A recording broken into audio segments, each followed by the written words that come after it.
안녕하세요. 캣팀유. 네, 밀리박입니다. 안녕하세요. 네, 잘 계셨는지요?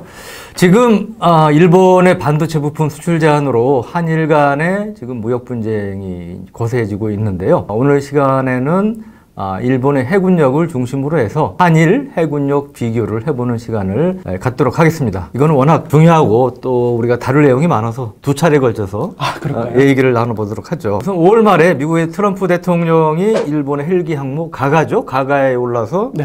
그 화제가 됐었는데, 일본에서는 이거를 호위함으로 분류하잖아요. 근데 우리 전문가들은 사실은 거의 항모다. 헬기, 최소한은 이제 헬기 항모로 이렇게 분류를 하는데, 어떤 성격의 배로 볼 수 있는 건가요?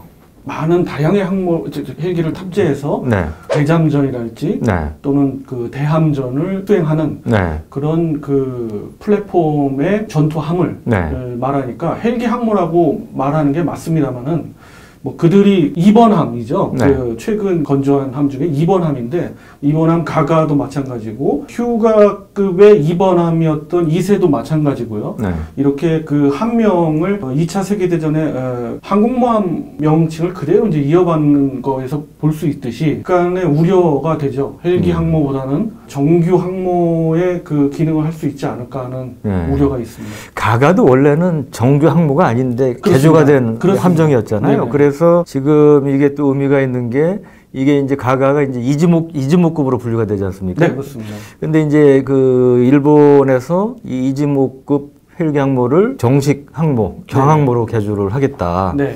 이제 그런 계획을 밝혔잖아요. 또 F-35B 스텔스 수직이 이착륙기도 차지할 수 있는 이런 배로 개조를 하겠다고 밝혀서, 말씀하셨다시피 그 2차 대전 때 그런 추억이 떠오르게 만들어요. 그러니까. 그렇습니다. 네. 전투함은 그 항상 그 정기적인 기간에 주기적으로 정비를 받는데, 네. 그 정비 시점이 돌아올 때 그들이 그 갑판에 그 내열 처리를 해서 네. F-35B를 도입이 거의 확실한 것 같아요. 네. 그런 도입과 동시에 항모로서의 운영도 하는 것으로 네.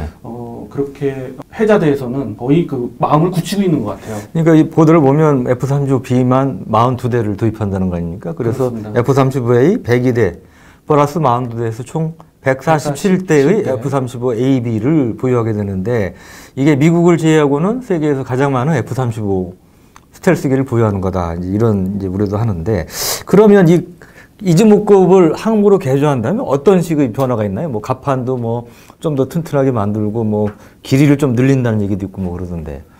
길이는 전문가들이 다 알지만, 네. 그 갑판의 길이가 그 200m 이상이면 네. 이착함이 수직 이착함이 가능한 그 F-35B를 운용하는 데 있어서는 네.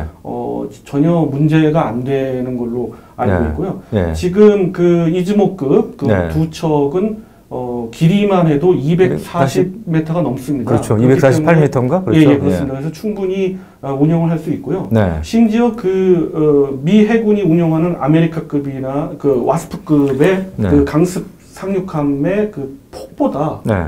더 넓습니다. 물론 길이는 조금 작은데 와스크 부분은 4만 톤이 넘는 배잖아요. 네, 그러니까 거의 외국으로 따지면 중형 항모급인데, 그렇습니다. 그보다 더 넓다고요? 예, 이 폭은 한 폭은 더 넓습니다. 그래서 어떤 그 운용을 할 때의 어떤 여유까지도 있는. 네.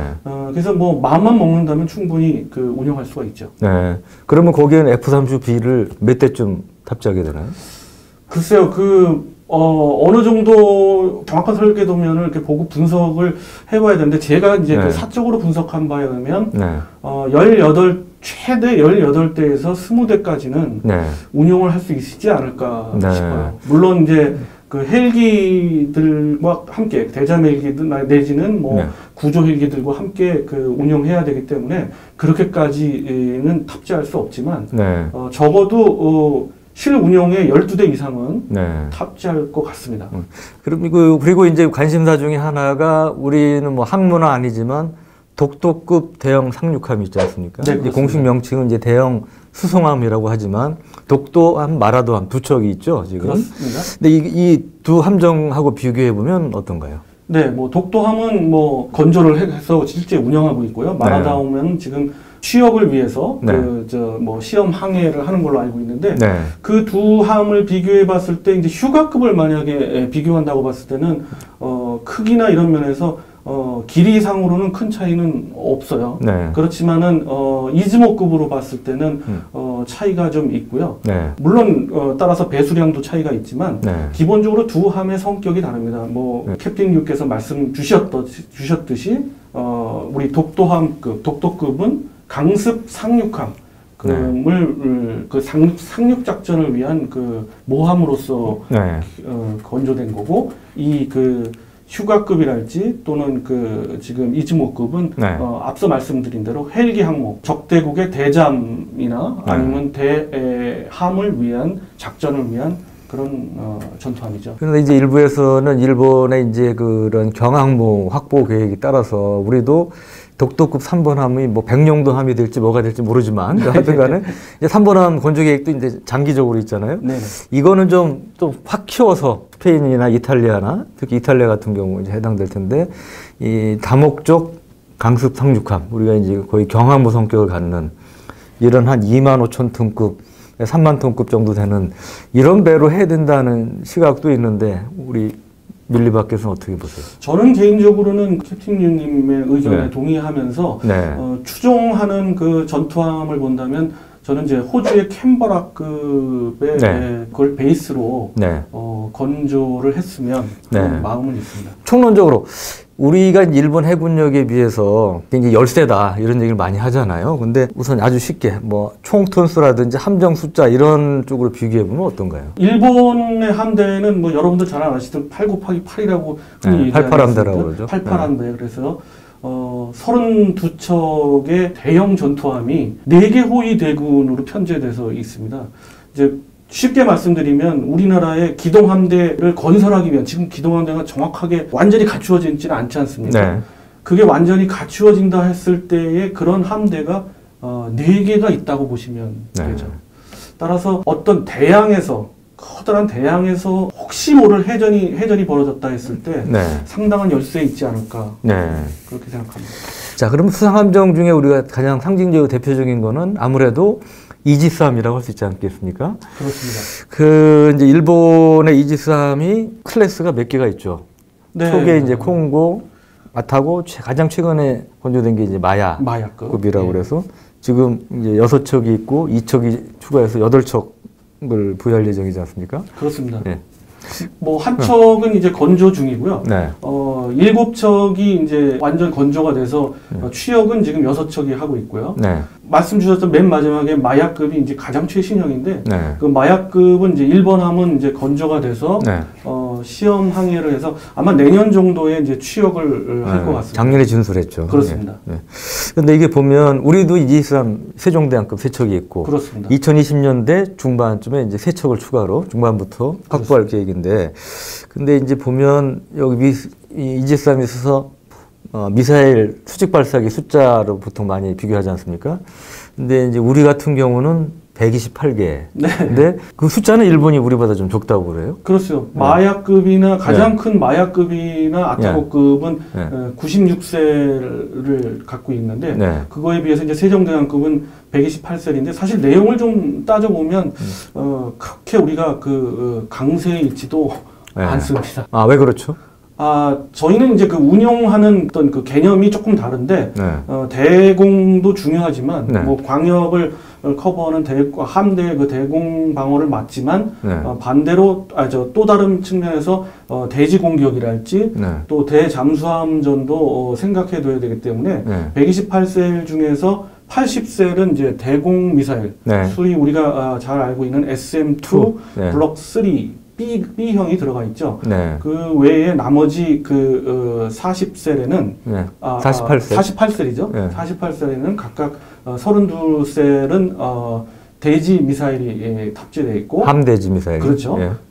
나머지 16개는 대잠 미사일, 홍상어라고 통용되는 대잠 미사일이 탑재되어 있습니다. 그에 반해 뭐 아타고급이나 마야급은 96셀 모두 SM3가 탑재가 된 걸로 알고 있는데 뭐 아시듯 SM3는 탄도탄을 요격할 수 있는 우리가 흔히 얘기하는 BMD 체제죠. BMD 시스템이 업그레이드 돼 있는 그런 그런 전투함입니다. 그러니까 96셀 모두 SM3만 들어있는 건 아니죠.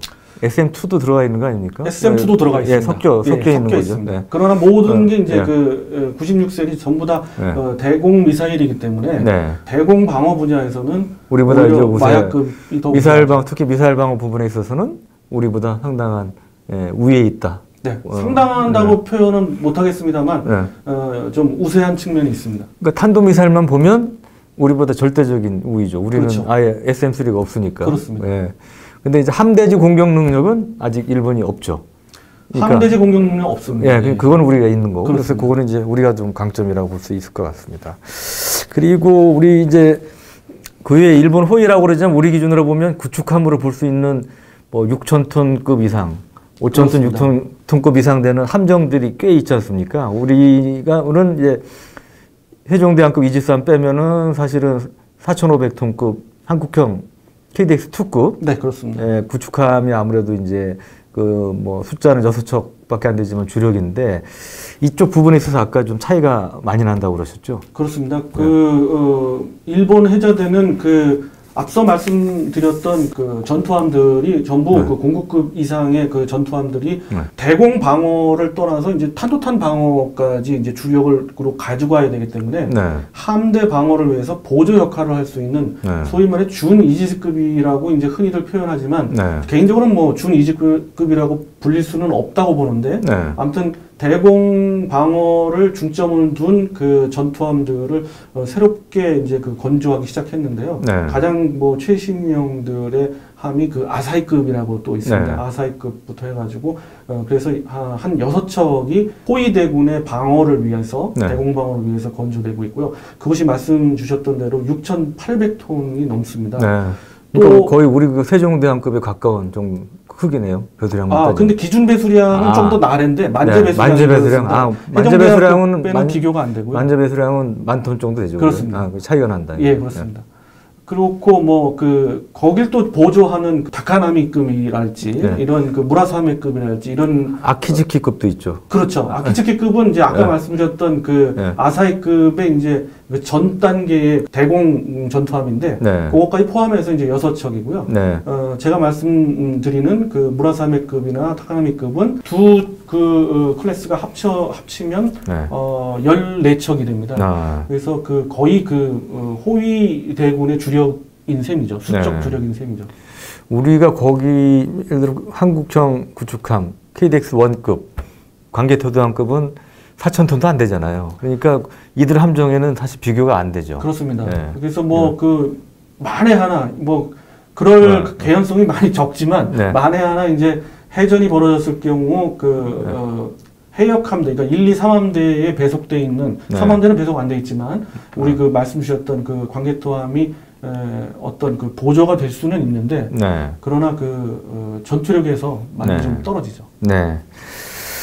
참 이 말씀 듣고 보니까 좀 답답해지네요. 다음 시간에 이어서 수중전력 잠수함하고 또 많은 네티즌들 그리고 국민들께서 관심 갖고 계신 만약에 독도에서 한일 간의 군사적인 충돌이 벌어지면 어떻게 될까? 특히 이제 군사적 충돌을 하면 바다기 때문에 아마 해전을 많이 이제 상상을 하실 텐데요. 그 부분에 대해서 저희가 집중적으로 얘기를 나눠보도록 하겠습니다. 오늘은 여기까지 말씀드리고 마치도록 하겠습니다. 감사합니다. 감사합니다.